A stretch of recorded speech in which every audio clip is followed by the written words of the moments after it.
Welcome to Triple Threat, the podcast with Jermel President, where it's good news and good vibes all the time, baby.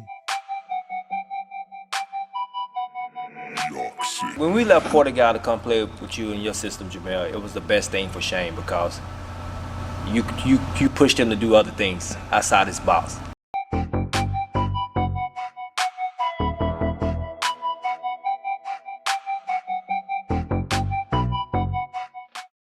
You can follow us on Facebook and Instagram at Jermel President and on Twitter at President Jermel.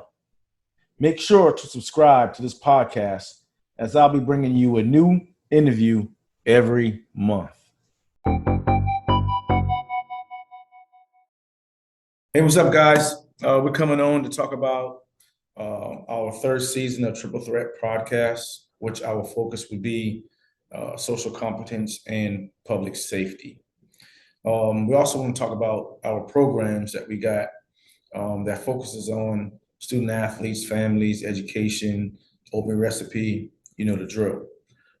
So our first program we want to talk about is our spring basketball. You know, we're big on development and helping families develop, whether it be on the court or off the court. And this year, our spring basketball is made up of 3 teams. You have a third, a fifth, and a sixth grade team. And you hear me say spring basketball and not travel basketball, and that's for a reason. It's because knowing the system and knowing the rules and regulations of recruiting and understanding that coaches don't need to be looking at kids in third and fifth and sixth grade, we decided to build our program around local tournaments. We think it's a waste of money to have kids going to Florida and North Carolina, having a lot of families, putting a lot of costs on families with traveling, gas, food, hotels. So developing locally is very important. And it's an 8-week program. We do 4 weeks of skill development, training and practice, and then 4 weeks of tournaments. So it's a great way to get your kids engaged in some pre-summer programs to help them develop. So it's called our spring basketball program. You can also go to DAEFoundation.org to get more information on our spring basketball program.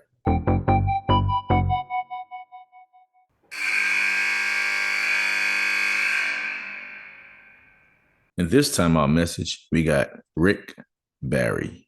I think what you're doing is certainly commendable and very, very important because you're getting them first. And like you said, to have a clean slate, they don't have bad habits.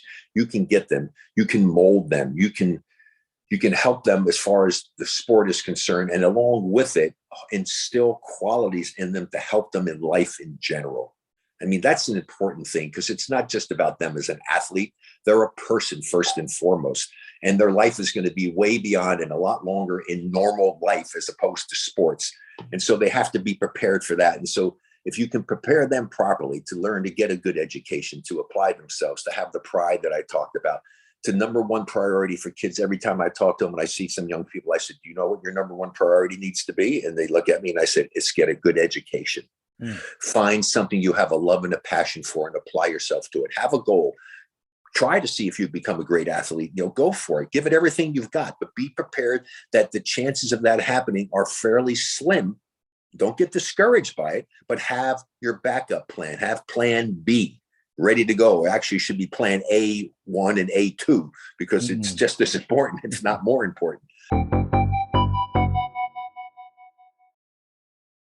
In our other program called Basketball Basic 101 and 102, Basketball Basics focus on kids from ages 7 to 12, basically breaking it down from 7 to 9 and 10 to 12. And we get this question asked a lot if Basketball Basic 101 is just for kids starting to play the sport. And the answer is yes and no. If you're just beginning to play the sport, Basketball Basic 101 is for you. If you have a little experience in playing the sport, Basketball Basic 101 is still for you. And I say that because of the drills and the skills we develop. A lot of time kids go on the court or in the gym and they're playing, but not really drilling and learning the fundamentals. So to get more effective in your skill development, then 101 should be a consideration for you. 102 is a little different. We focus on just strictly controlled scrimmages, and it's for 6th and 7th grade athletes. 101 is for co-ed, but 102 is just for boys. And on 102, again, it's controlled scrimmage and teaching kids how to play the game under the clock. A kid may be in a situation where he makes the wrong drive or takes the wrong shot.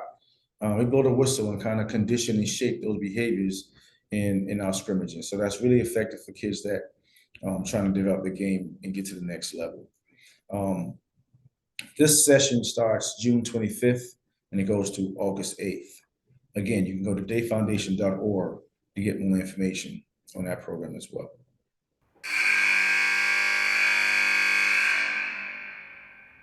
In this timeout message, we got Cy Alexander. When I get the opportunity to speak to them, which I did a lot during my career and still do now, it was the foundation of what helped me become who I am today. It gave me the discipline to understand that hard. I have a quote, and you might want to use this. I got it from Barack Obama, and it simply says, "Hard things are hard." Isn't that powerful? Period. Hard things are hard. Barack used to say, if something got to his desk, he knew it wasn't going to be easy. Hard things are hard.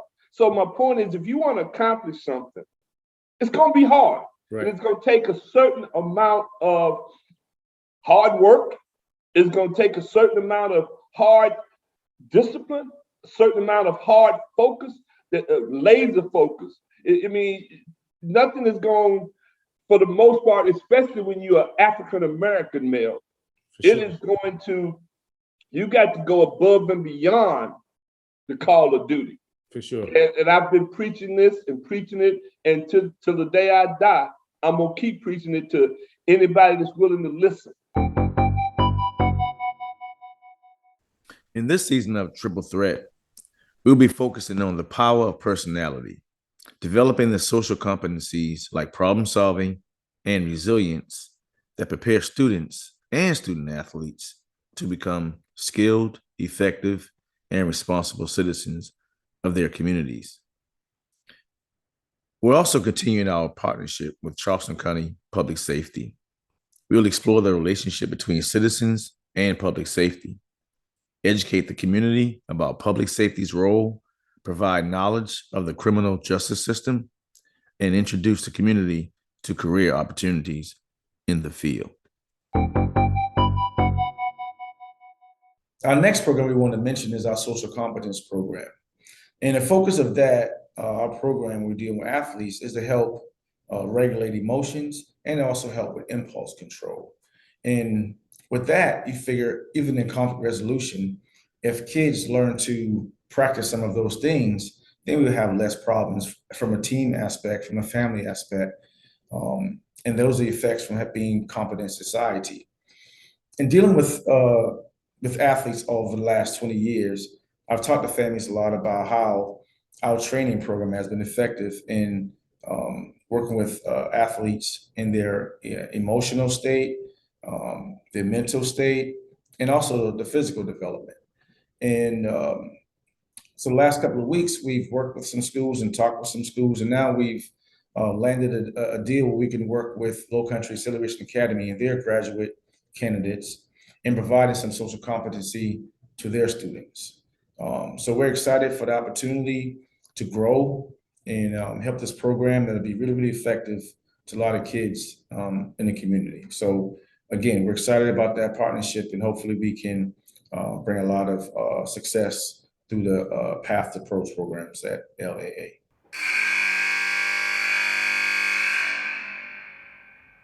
In this timeout message, we got Bobby Crimmins. Like you were a great player. I never saw you play, but I heard you were a great player. When I played, I believed in team basketball, unselfishness. I really believed strongly in that you had to be unselfish. That doesn't mean you can't score all the time. I agree. But you first, I love peripheral vision. Mhm. I love some people. I love people who can see the whole court. And I love a great pass. I love a great assist. I love a rebound. I love loose balls. That's because that's the way I played. Mhm. I was not a great shooter. I could score. I could score the ball, Mhm. but I did not have a pure, consistent shot.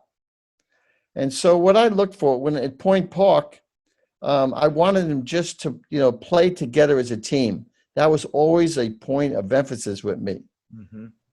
And if I saw a player being selfish, I would really work on that player learning to be unselfish. The team comes first. You got to be part of the team. And once you become part of the team, you play for the team. You don't play for yourself. You don't have a personal agenda. Right. So in conclusion of our programs that the DAE Foundation provides through our spring basketball training, our basketball basic 101 and 102, and social competency program.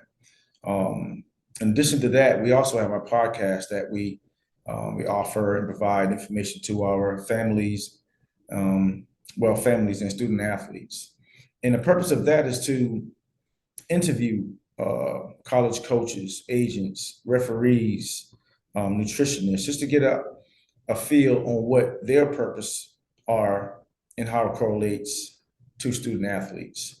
We feel that the more information we can provide to families on how to be a student athlete, how to live like a student athlete, and the correct things you need to do to be effective as a collegiate athlete is very important. So I'll go into our third season. Our focus would be social competency and public safety. So our first guest coming up would be Eric Watson, who's a great friend. He's done a lot for the DAE Foundation and helping us out with Safety Day as well. But we're going to go more in depth about public safety, what are the resources, what are the things that they provide, and also the career opportunities that they have coming out of public safety. So thank you for your time. Thank you for engaging, and look forward to season 3 of Triple Threat Podcast. We'll be right back. What Jermel is doing with the DAE Foundation and the approach he's taking to help develop young athletes, first of all, getting them prepared from the academic standpoint, which, as you know as well as I do, Bobby, that's the most important element, to try to get them to eat healthy, to be able to train properly, to get the proper education, and then hopefully for those who are talented enough to have a chance to move on to perhaps even get a free education by going off to college. But I love what Jermel is doing. It's a wonderful program. Hopefully more people in the community will get behind it, and some of the businesses involved as well, to help sponsor this program, because these are the kind of things that every community needs, looking out for the best interest of the youth. The future of this country is in our youth, and everything that we can do to help prepare them better for that is absolutely wonderful. And I can't express adequately enough my admiration and respect for what Jermel is doing, and hopefully he'll get a lot of help from a lot of people.